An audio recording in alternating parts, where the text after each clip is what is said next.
winds are ideal. We have at least one one free-flying Condor in the area, which is always another great sign for a wonderful release. We have 4 Condors ready to go this morning, so got our fingers crossed. We're going to get right to it.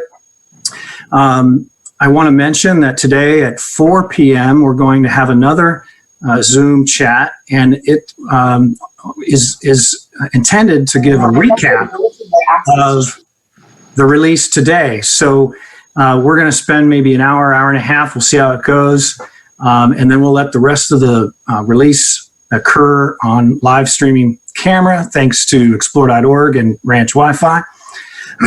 And then at 4 o'clock, come back and join Joe and I to give you a recap from today.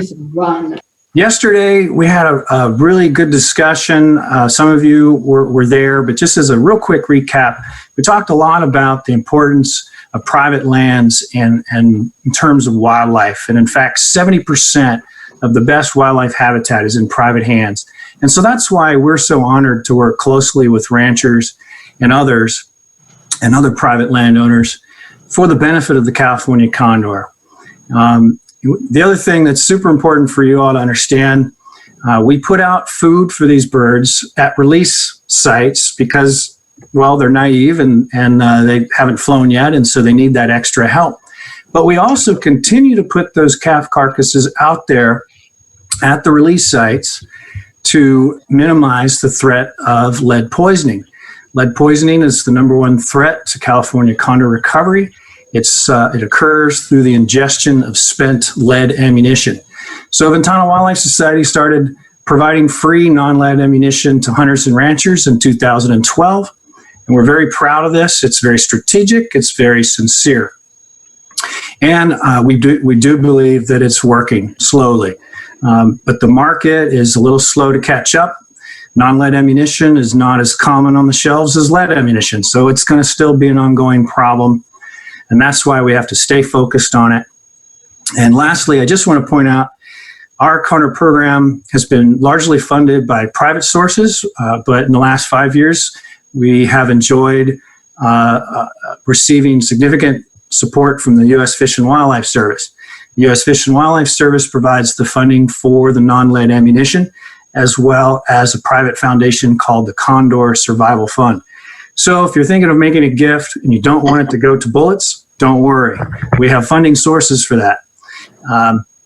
What we need to do is stay focused on the release of condors so we can keep the population going. And that's what we're going to do here in just a couple of minutes. So thank you so much for joining us. And I'm going to turn it over to Joe Burnett. Mike State couldn't be here today. He's out actually driving around the state of California, meeting with ranchers as we speak. We have Kathy Hamilton here, our office manager, jack of all trades. She's going to be helping us with the management of the Zoom, and I'll try to help with questions. So, Joe, go ahead. All right. Thanks for joining us, everybody. Yeah, what an exciting morning. And wow, have we waited through the rains and the storms. And I can tell you what, the field crew right now is very anxiously awaiting to get word to open that door. And let these go. I don't know if anybody checked the update, but we actually have 4 condors we're going to release today. We're originally going to go with 3, but we received some really cool news that we're going to actually get a few extra release birds this year, and they're slotted to arrive on Saturday. Little quick backstory, the Oregon Zoo this summer. Extractive, destructive, and therefore unsustainable. I'd like to remind everybody to look at climate in the oceans and what you just described, our existence on this planet. I'm going to stand by till we get it muted. Hydrological system, how water, goes from the oceans into clouds over land, onto the land, makes crops grow. Is there a way that you think an economy of the 21st century can emerge? I mean, what would make people not only realize what they are already learning day in, day out, probably for the last 30 to 50 years, that... Stand by, everybody. There we go. Sorry, it took me a little while to figure that out. Go ahead. Yeah, sorry about that. So we are on the precipice here of releasing 4 condors. What I was getting at earlier was that we had this, you know, the fires were obviously not only impacted us, but they impacted the Oregon Zoo's condor facility this summer. They had to evacuate their entire captive population, and part of that captive population was 6 release birds. Again, our partners came to the rescue at Peregrine Fund in their World Center for Birds of Prey. They have a captive breeding facility. They took some of the evacuated birds from the Oregon facility, and those birds are there now, and we're working with them to get those six birds down to Central California, and coordinating with Lighthawk, who donate flights to help wildlife projects like ours. So we can't go without thanking them. These are all volunteer pilots that have offered to fly these birds from Boise down to Paso Robles. So that's a really cool development. And again, back to the Oregon Zoo, just so everyone knows, the Oregon Zoo condor facility didn't end up burning, thankfully. But it was a close call, and those birds are now back safely. And now these release birds are on their way down to Central California. And again, they were, that was actually dealing with the same issue we were having with releases. The weather was potentially going to delay that transfer of those release birds. So these clear skies are not only good for us today, for these 4, but they're also good for the birds arriving. And that's why we upped the number to 4. We want to, since we're going to have more birds to release, we thought these 4 were definitely ready to go. And just so you know, we have 957 Morsh. And again, that's these birds were all named after local Native American tribes by tribal members this year. So we're really honored to have these names attached with these release birds. We also have 966 Peachy, 968 Wasak, and 995 is Teach. So Teach was in there yesterday. So people were asking how do we pick which birds go in? It's really just which birds go in first in the morning. So every night we reopen the door so all the birds can be together at night and roost together. And then in the morning we open up the door in that front area. And it's basically the first 4 birds that go in are the ones that get released. And all 7 are ready to go. They're all on even playing ground here. So we feel pretty confident that any of the 4 that end up going in are ready to go. So without further ado, I think we get these releases going. And I'm going to, so what I have to do is communicate with the field crew as we're doing this. And it might be a delay just because of the time it takes for me to let them know and then them to figure out, to get over and open up the door. They're going to probably do it slowly. But just so everyone looking at the pen where the birds are perched up on the perch right now, that door in front of them is going to open. And when it opens, we honestly don't know if all of them are going to go out at once or one at a time. It's really up to the birds. They might sit and stare at it for a while as well. But we'll walk you through that as we go. But I'm going to go ahead and let the crew know to open the door up. He's telling the crew to open the door. You want to watch? Hey, everybody, remember to mute your mics for all those zooming in right now. Make sure you're on mute because we can hear you. So we're going to open the door. I'm going to send the message right now. So this is an exciting moment. God, we've been waiting the last the last 2 days were pretty rough and waiting, God, we get so excited to let these birds go. And especially the field crew. So I just want to, while we're waiting here, give big shout out to our field crew who've been out there in the elements the last 2 days, really roughing it. That would be Darren Gross, Evan McGree, Stephanie Herrera, and our 2 interns, Jonathan and Moed. 5 field crew. Big shout out to those guys. So they're going to be spread out today as this door opens up. They're going to be spread out in different positions. Just shut up and tell him to open the door. Hey, Diane, can folks mute your mics, please? There we go.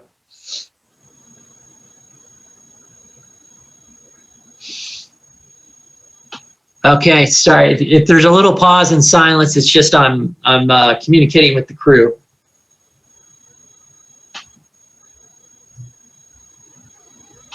Okay, we should see the door open in the next couple minutes. You can see we got, right now, who do we have up on the perch right there? We have, hard to see through the cage there, but okay, we got a bird, we got the birds perched and ready.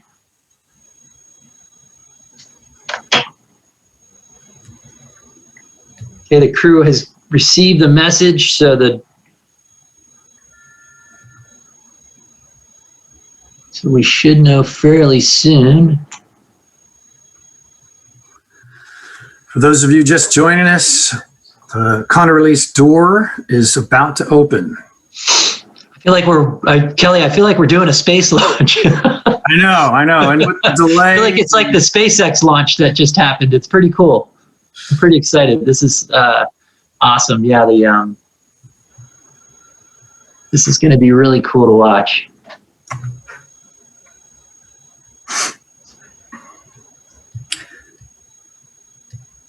Yeah, so the crew just confirmed they're just getting stuff ready. So patience, everyone. They're just making sure they have all their ducks in a line before we open this door. And remember, could you please repeat? Here we go. Doors opening, everybody. Here we go.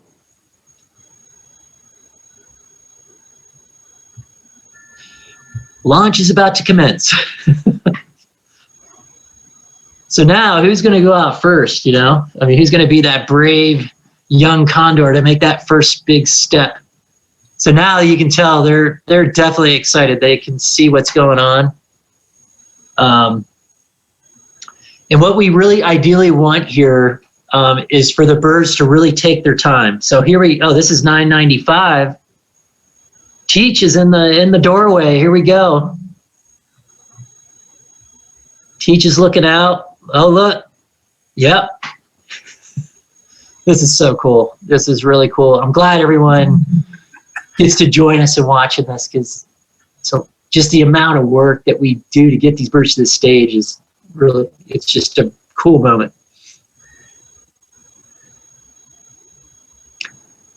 and you can just imagine, what these birds might be thinking right now. First time ever outside of captivity. So it looks like Teach is taking over the door entry. He's gonna take the lead here, I think.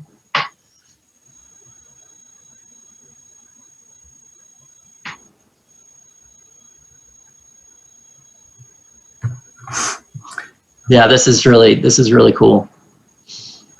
And again, the slower they take to go out, that is our preference. So this pace is really good right now. I'm definitely liking how they're doing in terms of not rushing out the door. We definitely don't want them to spook out the door. I mean, ideally they just take their time, really start to look out, like exactly what Teach is doing right here. Hey, Joe, there's a question about the camera. Is there another camera, or is this the only camera, and will you be able to move it around? Yeah, so my plan is if a bird takes off, we'll try to follow it, because the camera, we only have this one camera, but the camera is pan tilt zoom, so if the bird flies directly out the front, we can follow it and see if it lands down below. If it takes its first big flight out of view, then it will be up to the field crew to go track this bird down. Excellent. So we can, if they stay anywhere in the area, in this immediate release area, we'll be able to find them with the camera. We strategically placed it that way so we can not only watch the door, but we can watch the area. Ideally, what Teach does is flies out, makes a short flight down to the area where we have the carcasses ready. And by the way, we have a free-flying bird that's, the crew just informed me, we have Condor 912, a Pinnacles wild-fledged bird is actually hanging out feeding right now on the outside of the pen. So that's about as ideal as we could get to have a bird to kind of follow a similar age bird. 912 is probably a year older, in these guys, so it's actually pretty perfect to have not a real dominant bird out there to greet these guys. So that's really good news. Yeah, and Joe, I'm glad you're moving the camera around a little bit. A lot of the viewers are hoping that we could pull out so we could see more of the surrounding area. Is that possible? Yeah.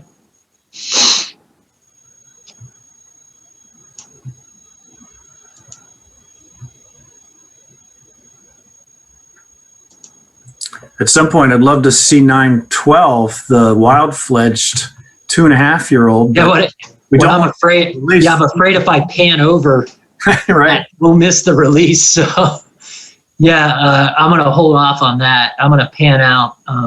There's a little bit of a delay when I operate the camera, so just everybody stand by. But look at Teach, boys, stretching those wings. This is a perfect transition for these guys. This is really awesome. I saw that a few others have just recently joined us. So as a quick recap, this is a Condor release in San Simeon, California.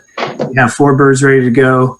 995, also known as Teach, is at the doorway.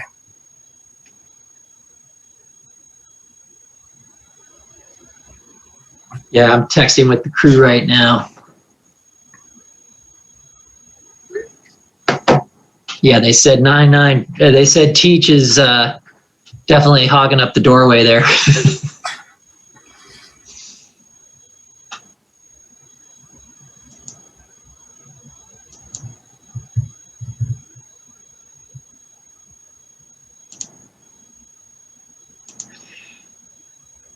Yeah, and this is pretty typical. You know, the birds are just taking their good old time, and you know, that's something we are definitely happy about. And they might not all do it. I think once Teach clears out of the doorway here, that the others will follow probably a lot quick right behind him.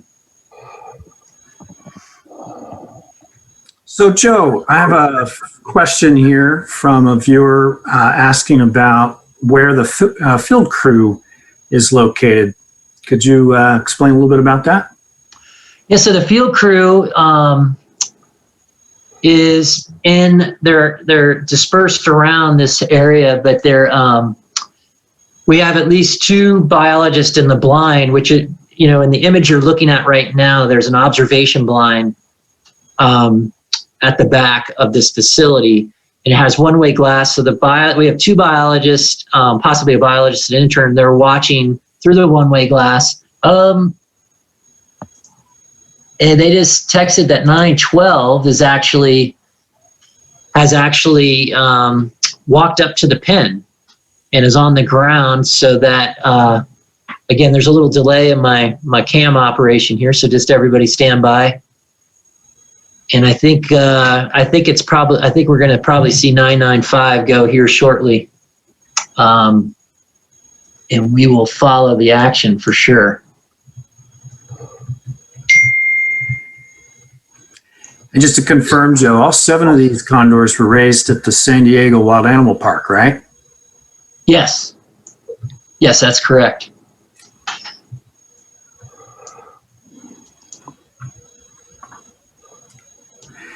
And yeah, crew. Sorry, I just wanted to also mention that they're approximately 1.5 years of age. Yeah, we have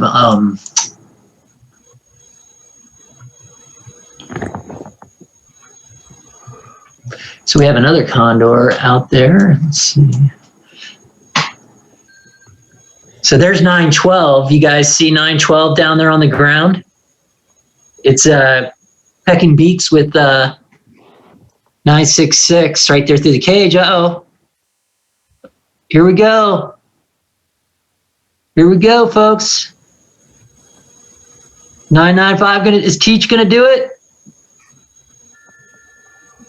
Go Teach! Woohoo! Got our first release.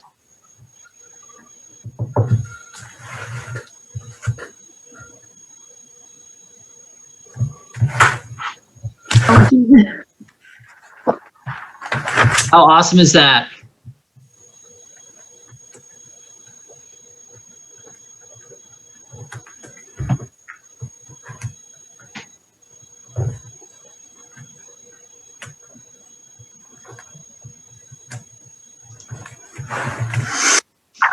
All right, let's go find, I'm trying to find Teach right now. So you can see there's other birds on the ground here. There's 912. And who is that? Oh, that's looks like 828. Oh, that's cool. 828, another wild bird. And here we go. Oh, we have another bird. Oh no, we have 912 and let's see what's happening. Oh, is that where Teach is? Yeah, you can see him right there on the right. So there's lots of action happening. This is a really good sign, isn't it, Joe? That Yeah, this is perfect. take off. This is really encouraging. Yeah, this is exactly what we were hoping for.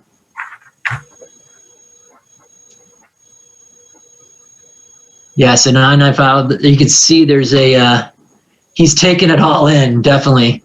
But 828 and 912 are probably going to exert their dominance pretty soon, and remind 995 of who's the boss. And then we have a question about those other birds around the carcasses, crow or raven? Yeah, I'd have to get another look.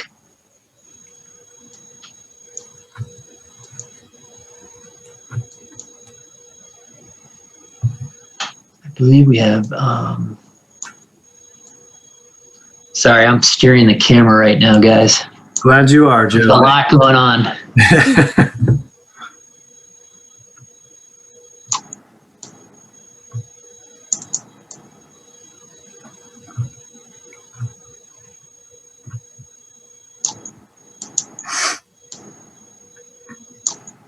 Okay, who else we got? It looks like we might have another bird getting ready to go. You guys watching this? 995 got some food, and he's having to contend with. You can see here. This is his welcome to the wild. This is the tough love he's going to get from the others, and he's going to quickly realize that he's got to wait his turn. Yeah, that's a raven in the foreground there. Yeah, he's going to quickly have to learn that he's going to have to wait his turn to feed. He's going to have to follow the hierarchy here. And you can see right here, yeah, there's 828 telling him my turn to feed, not yours. So yeah, 828's a little bit older, a few years older than 995. So yeah, we're watching here. I'm getting updates.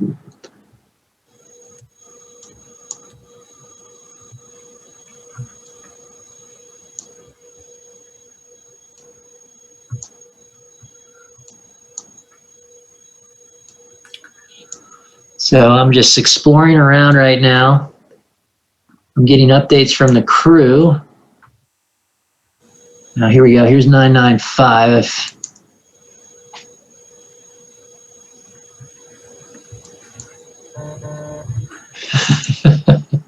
So, Joe, just give me a moment here to give a recap. We have some new people that have joined us. This is a Condor release in San Simeon, California. We opened the doors about 9:10 this morning, a little after, and one of the condors named Teach was the first to come out. And we're now watching this young condor interact with some older birds that are already in the wild. Yeah, so yeah, Teach is out, and yeah, again, the camera will, I'm getting updates from the crew on where the birds are in the area, so to help me operate the camera a little more smoothly. But Teach is still, he received he had a welcoming committee for him today. Some older condors, 828 and 912, have said hello in the way condors say hello. So Teach is literally learning how to work with other birds as we speak. And again, I mentioned it yesterday, when these birds go out, they have to assimilate to the social structure out in the wild in that pecking order, which is really so important to the strength of the flock. And so these young release birds, that's the first lesson they're going to learn, is that they're not at the top of that. But they do have a role in it, and they just have to accept that role and work together with these other birds and wait their turn to feed, stuff like that. So now you guys can see 995 is back up near the pen on the ground here, perched up on this rock. This is, again, 995 is Teach. 995 Teach was the first to go out, and now we have other birds up here at the pen that we're waiting on. And it looks like they're going to take their good old time coming out. But we have, let's see who we have here in the doorway.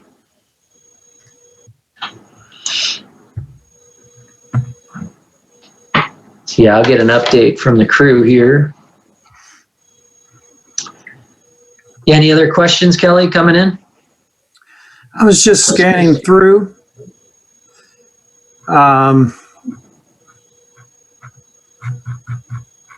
Well, just got a new message. Let's see. What is the distance from Pinnacles to San Simeon? And I'll go ahead and add, what about the distance between San Simeon and Big Sur? And then how often do the birds mix from these 3 different release sites? Yeah, so the distances are from Big Sur to San Simeon is in the 30-40 mile range, and then similar for Pinnacles. They're almost equidistant, and it's almost that's kind of a strategy. That's why San Simeon was such a strategic release site, is we felt that it really helped expand the flock.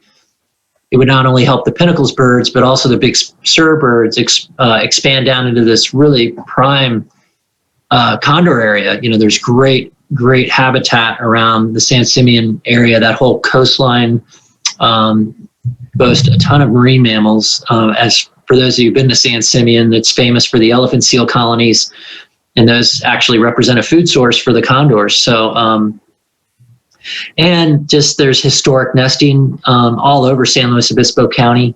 And yes, the three subflocks mix continuously, and that's really was the goal of with San Simeon, is getting that movement going between all 3 sites, and that's something that condors would do naturally. So this is a way to encourage that. And again, when you're rebuilding a flock, all these little steps help the flock kind of get reestablished a little bit faster. So again, this was more of this San Simeon site has proven to be really strategic in terms of increasing the distribution of the population in Central California. And yeah, it's great. We see these birds interact quite a bit. So we consider it one flock. They are these different release sites, but the flock as a whole in Central California as a whole, it's and again, we're just right around 90 birds right now. We had some birds fledge recently. Pinnacles just released 2 birds over at Pinnacles. And now we have 1 more to add to the free-flying flock. Teach is out, number 995. So literally the population is growing today. So it's pretty cool. You guys get to watch this. So just getting updates from the crew. Yeah, 995. Teach is still sitting down in front of the pen, which is great. He's letting the older birds feed, but he now knows where the food is, and that's great. So when he does take his first test flight, he knows where to come back and find the others and find food. And as everyone saw earlier, he attempted to feed, and he basically kicked off the food pretty quickly by the older birds, and that's part of condor life. He will all these birds will learn how to contend and adapt to the hierarchy out in the wild. So this is just part of life for condors, and what's great is they learn from it and they adapt really quickly. So It's pretty exciting. Let's see what's going on here. I'm panning the camera around. You guys will see it soon.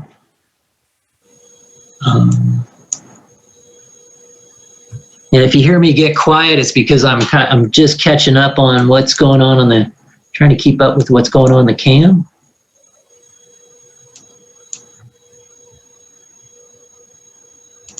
And you will soon see what I'm seeing.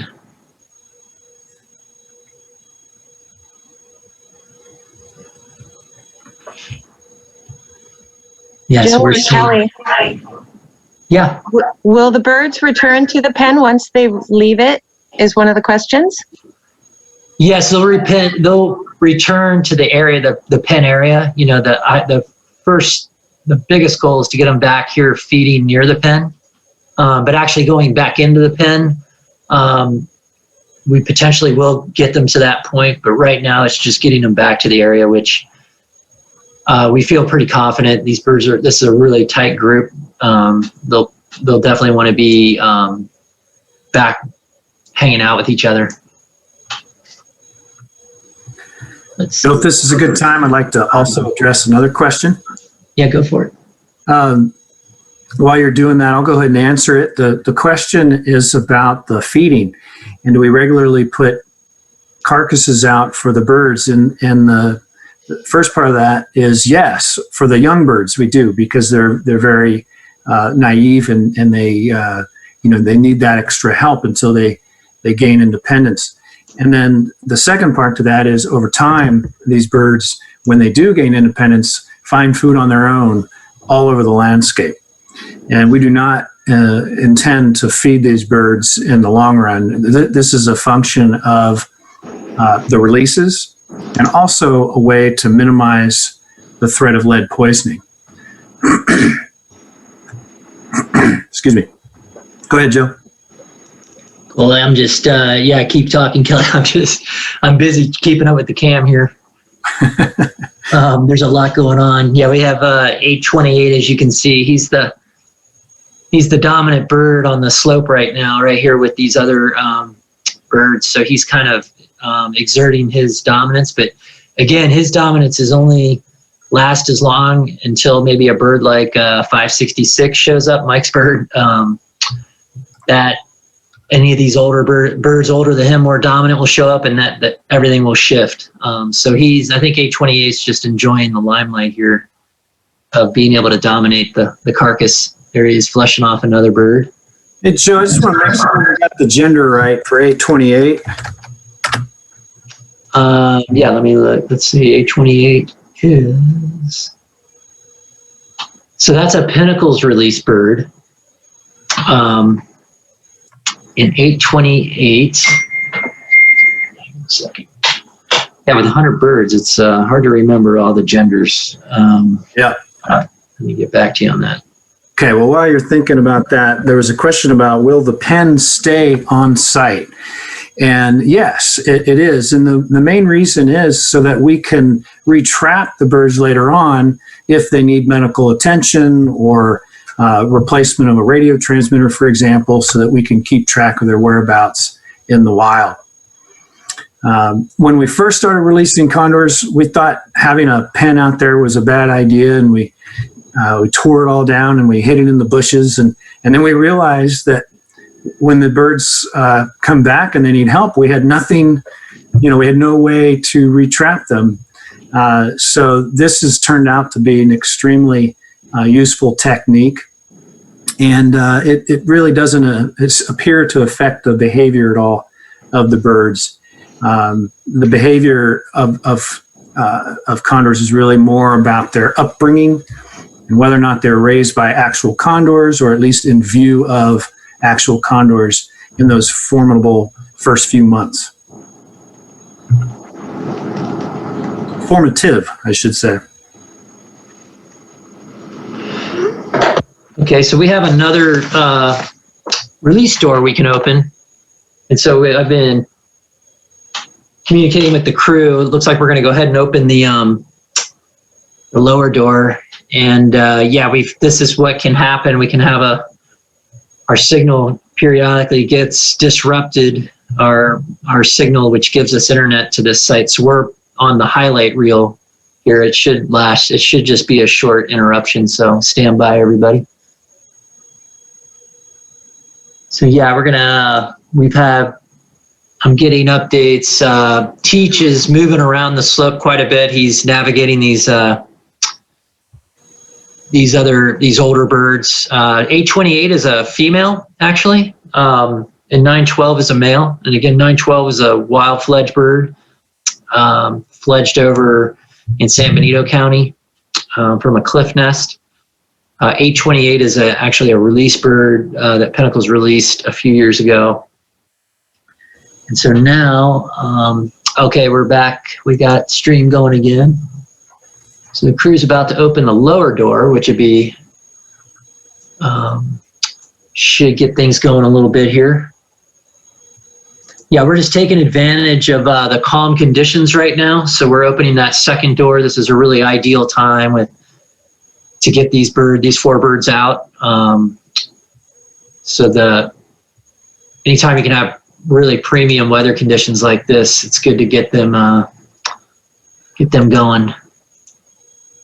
Okay, we still have the 2 in the upper door. There's you're going to see that lower door open up here shortly.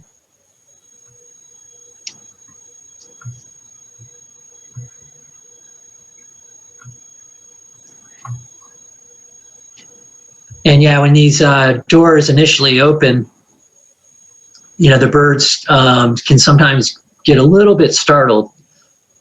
It's something they don't see that often. And then it's just a matter of walking over. They're used to seeing that whole wall be shut off. So it's a matter of them walking over and actually noticing it's open. So it's pretty intuitive, but they're also being very cautious. And that's something you want to see with condors. You don't want them just jumping out right away. Even Teach took its time this morning.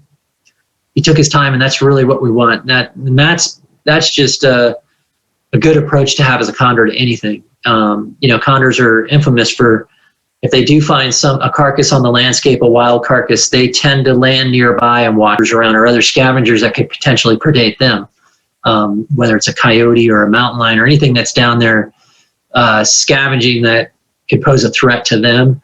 So again, the old condor time stigma attaches to everything. It's really a condor's best friend is that patience they have in waiting to go before they make a move. And this applies. This is no different. This is something they've never experienced before, so they can take their good old time in my book. So yeah, we got this second door now open, and this we got and it's, who is it? Oh, we got 966 and Peachy. And I think it's just a matter of time before Peachy figures out that door is open. So we can just watch. And it does take a little while sometimes for these guys to get to that point. So now we have, let's go try to find.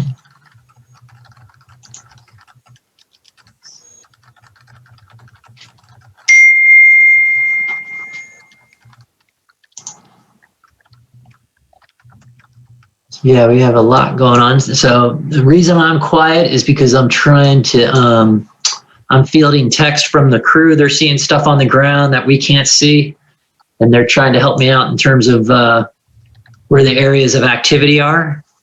And there is a slight delay from when I operate the camera to what you guys see. It's not terribly, it's just not too long, but just be forewarned.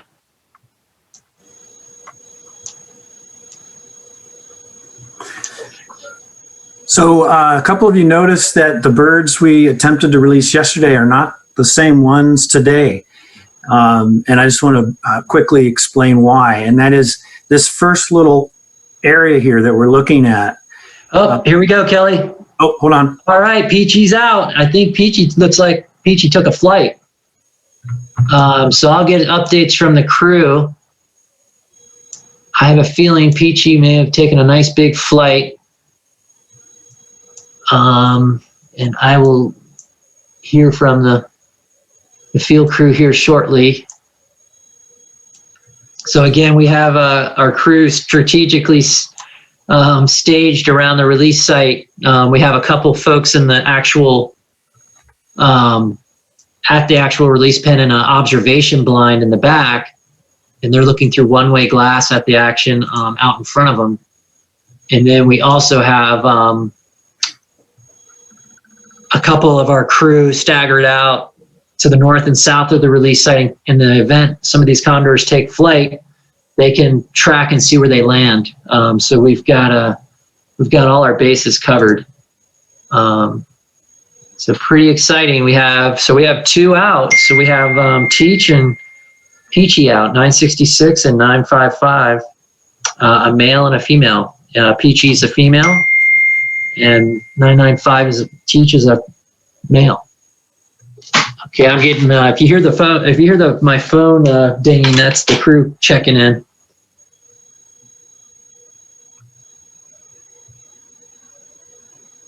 I'm trying to get an update on 966. Okay, while you're doing that, I'm going to finish my thought from earlier. We have a small holding pen that's separate from the main flight pen there, so that we can allow a few birds in there, close it off, and then we have a little bit more control over letting those birds go without releasing the entire cohort.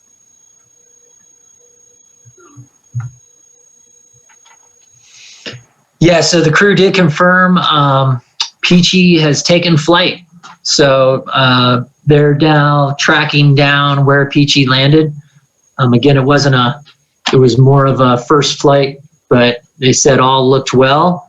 So Peachy is flying free, which is really great. And we'll get updates from the crew as they locate where she landed. It sounds like it's pretty close by, and it's probably in a tree. She took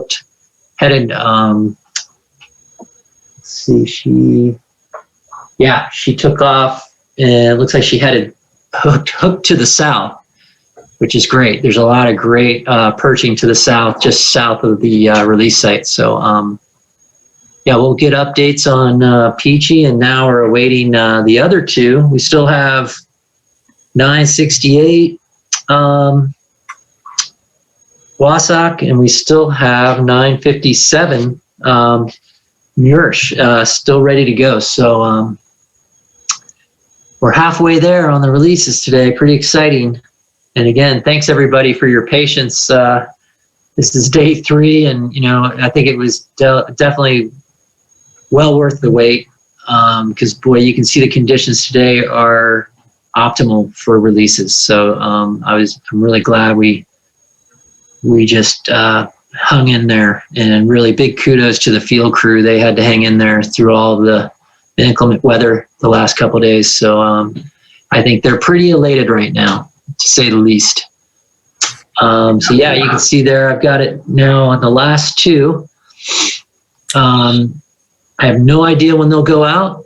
They might just take a little bit longer than the others. So we'll just keep a close eye on this, and I'll just keep giving you guys updates on the others. And I have a feeling maybe some more, we might even get a few more of the wild birds coming in today. Hey, Joe? Yeah. I've had a question from before, and then I think again, so I was hoping you'd answer it. But the behavioral display that you're seeing now, the wings open, could you explain that to the viewers? Yeah, so for condors, that's called sunning. They're not the only bird species that does that. You for those of you that have turkey vultures around where you live, you'll see turkey vultures in the morning sunning. Two of the main reasons they do this is not only to warm up, but if you're an animal that depends on flight, it's a great way to dry out, and to actually not only that, but they think that UV, there's evidence that the UV sunlight actually kills off any, they get basically like feather mites, and the UV rays can actually help them control the feather mites, which is really cool. And the main purpose is just like if you're any flying bird, it's a great way to dry out your wings, get your feathers aligned. You'll see them preening, and they're basically getting their flight gear ready. So and it's just a great way to warm up and capture the morning light. I think that's probably one of the most famous poses for a condor. And I think people that have seen them in the wild and they see that pose, it will stick with you a long time. It's pretty wild, especially how their primaries come up. And those pointed ends, it's pretty. It definitely captures your eye when you see it out in the wild. But it is one of the more majestic poses they have. One of the more signature poses they have. But yeah, it definitely serves a function for these guys. So yeah, great question.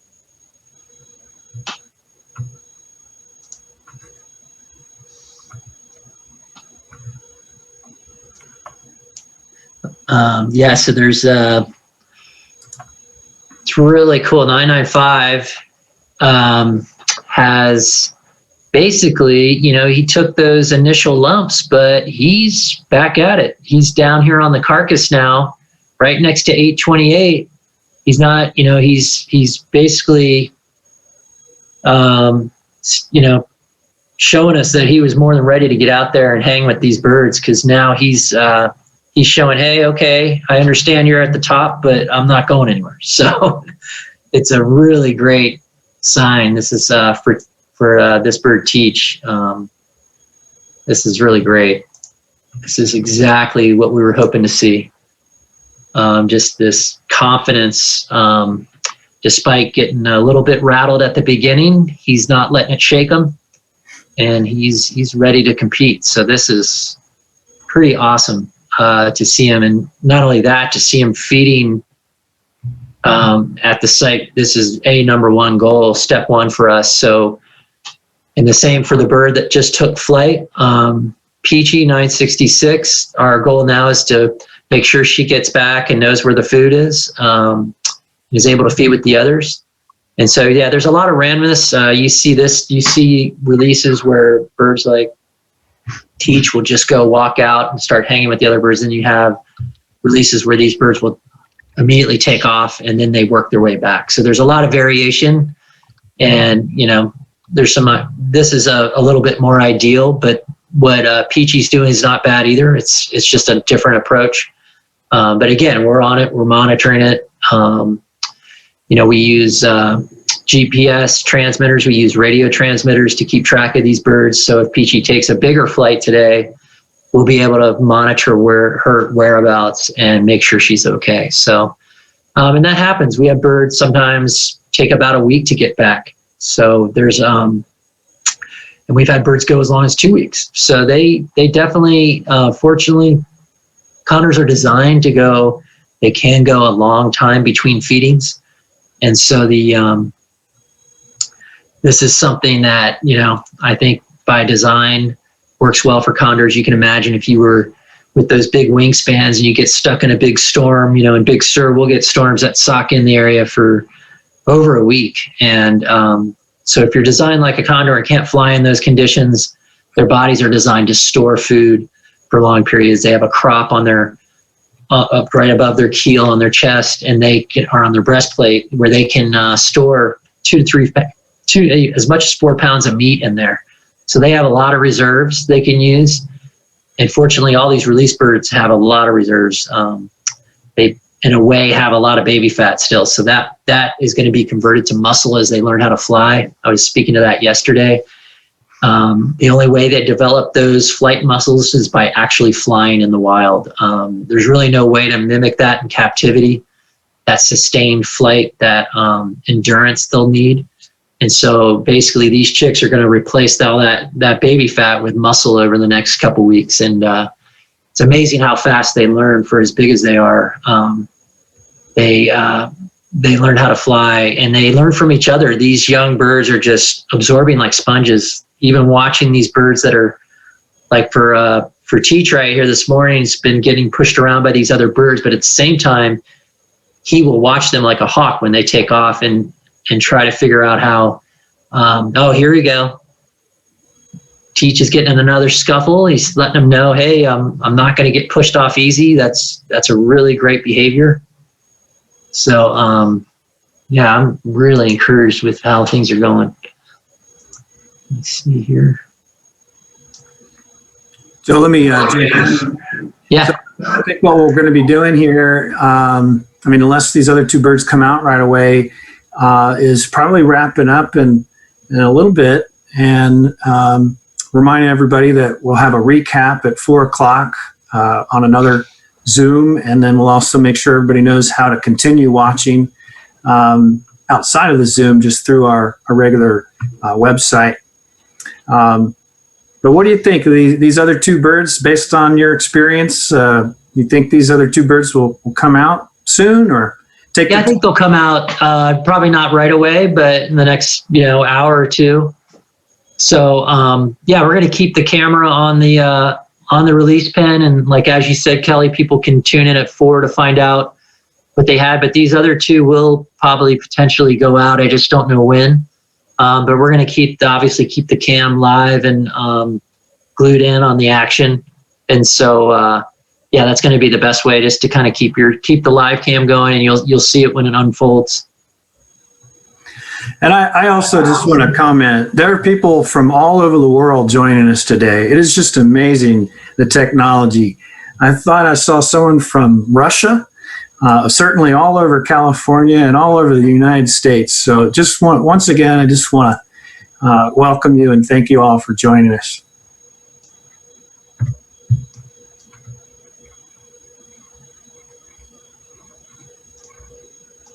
Yeah, I'm now moving up to the two and the two birds that we're still waiting on.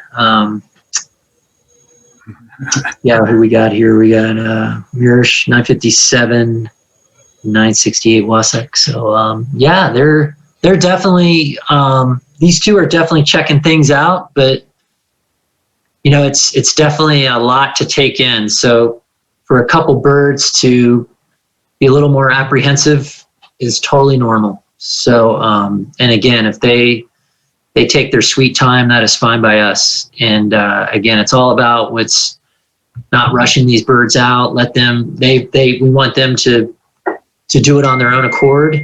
That's always best with condors. So if they take a little longer than the first two, that is totally acceptable. So yeah, it's just going to require some patience and on our part, but that's the least we can do, to make sure that they have a clear path to release, and they got a long life ahead of them. Condors live 40 to 50 years in the wild. So we know this is just the beginning, and you all were here to witness it. You were here to witness their the beginning of a long life in the wild. So I think that can't be understated. The program has come so far, not only Ventana Wildlife Society, but speaking on behalf of the whole entire recovery program. A lot of partners involved, and I think this is the culmination of everyone's work. I mean, I can't put into words the amount of dedication and passion of the folks I'm privileged to work with on all levels, whether it be the captive side or out in the field. It's truly inspiring to be. It feeds itself. I'm really honored to be able to work alongside these folks, and again, these birds represent the end result of that work. And, our only hope is to basically, for the future of these birds, as Kelly mentioned earlier, just get some of these threats out of their way. They have the tools. They know what to do.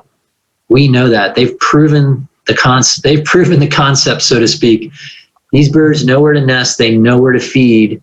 It's just a matter of adjusting some of our ways to make room for these birds. And really the biggest one we can do right now is with using non-lead ammunition. So it's a small change that has a big impact and and it will help a species reestablish itself once again. So we're really happy that, all the participation and excitement we've seen just in general. I think within Nico and the nest this year, I mean, that was such a unique live streaming camera opportunity, and it wouldn't have been possible without explore.org. So, another important partner in all of this. And, with that, we all got to learn. We all got to see life in the wild. And yeah, things didn't unfold exactly how we wanted, but I think that's what these cams do. I think they bring us into the wild, into the world of these animals. And whether it be a condor or the grizzly bears that you see on Explore, the different cams, you're kind of bought in, and we don't have control over it. In situations where we can help, we do, but in the bigger picture, we're looking in on this we're getting this intimate look into their world, and out of respect to the animals, we have to back off when it's appropriate and obviously intervene when we need to. But I can't, the amount of what we all learned by watching Nico, I think was pretty amazing. Just the fact that people all over the world were watching this. I think, as Kelly noted earlier, we have viewers all over the planet. So I think we all share that common passion for wildlife, whether it be condors or any other animals. And I think that just to see that bring people together around the world is pretty cool. I think conservation moving forward has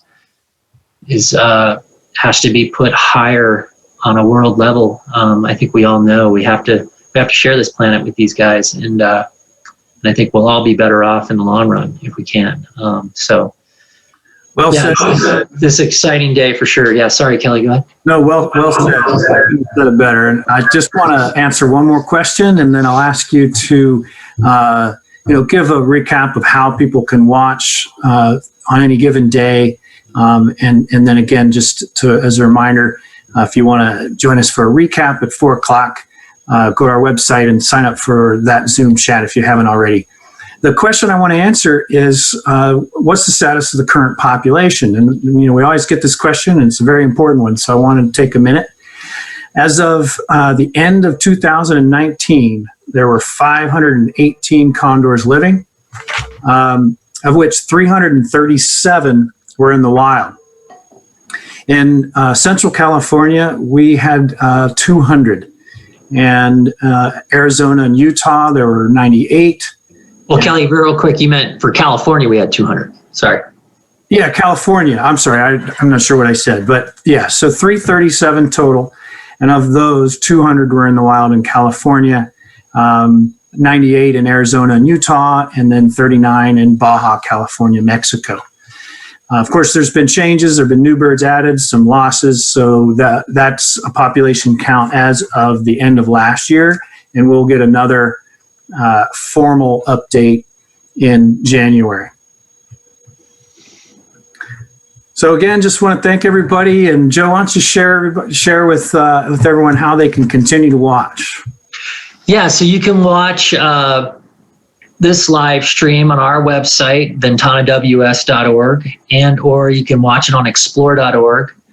And those are the two main areas to watch the live stream today. And again, we'll have a full update this afternoon when we do our monthly VWS Zoom chat and have updates on all the birds. But definitely stay tuned in the rest of the day and watch the action unfold. I'm fairly sure these two are going to go out today. I just don't know exactly when. So yeah, that's more of a reason to stay in. And I'm going to be spending my time controlling the camera and communicating with the crew. But I was really glad to be able to share the morning with you guys and for the first two releases. But yeah, I think for now I'm going to get back to the task at hand here and keep the camera on the action for you guys. So definitely stay tuned and tune into the live stream. Big thanks to all of you for joining us. Yes, thank you all. I see from Russia, Ecuador, Mexico, Connecticut, all over. It's really exciting. Very Have a cool. good rest of your day. That's amazing. Yeah. Have a great one, everyone. See you tonight. Thank you for the excitement. Thank you.